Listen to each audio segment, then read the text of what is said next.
জীবিকার তাগিদে বিশ্বের ১৭৬টি দেশে পাড়ি জমিয়েছেন প্রায় ১.৫ কোটির বেশি বাংলাদেশি। কাজের ক্ষেত্রে পরিশ্রমী আর দক্ষ হওয়ায় দেশের বাইরে আমিরাতেও ভিনদেশিদের পছন্দের তালিকায় প্রথম স্থানেই বাংলাদেশি শ্রমিক। كله من بنغلاديش الحمد لله شغل وايد زين।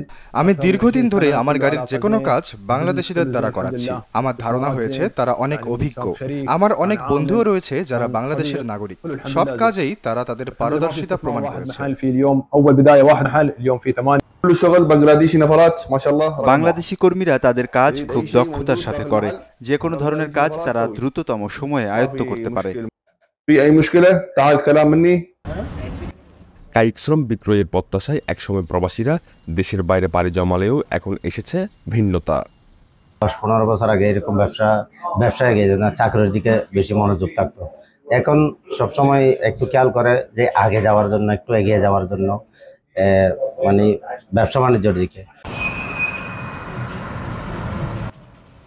রেস্টুরেন্ট, বিল্ডিং মেইনটেনেন্স এবং অন্যান্য ব্যবসার পাশাপাশি গ্যারেজ, গাড়ির servicing, accessories business, car wash এই ধরনের ব্যবসায় সফলতার প্রমাণ রেখে যাচ্ছেন দেশীয়রা।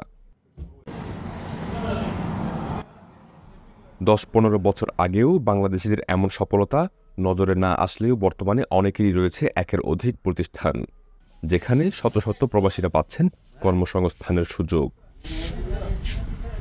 তবে বর্তমানে কেবল স্কিল ভিসা খোলা থাকায় শ্রমিক প্রয়োজন এমন অনেক প্রতিষ্ঠানের মালিকরা পড়েছেন নানান অসুবিধায়।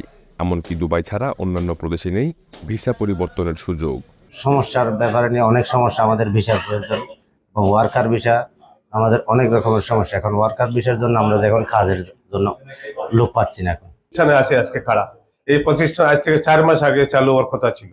আজকে এই ভিসা না হওয়ার কারণে, ভিসা ট্রান্সফার হওয়ার না কারণে আজকে দেখেন আপনারা দুবাইতে ভিসা আমার ট্রান্সফার আছে, কিন্তু এই আজমারে কিন্তু ভিসা এগুলো আমার ট্রান্সফার হয় না।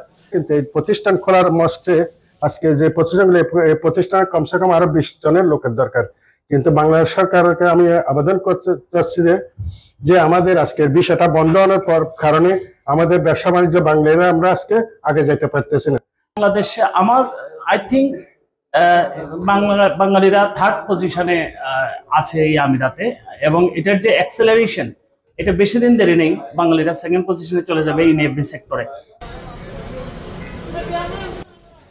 তাই এই মে দিবসের এমন দিনে কূটনৈতিক তৎপরতার মাধ্যমে হলেও অন্তত প্রতিটি প্রদেশে ভিসা পরিবর্তনের সুযোগ সৃষ্টির অনুরোধ প্রবাসীদের। এতে করে ব্যবসায়ীরা যেমন আরও প্রতিষ্ঠান বাড়াতে পারবে, দেশীয় প্রতিষ্ঠানগুলোতে কাজের অগ্রাধিকার পাবে বাংলাদেশিরা, কমবে বেকারত্ব, ফলে দেশ পাবে প্রচুর পরিমাণে রেমিটেন্স।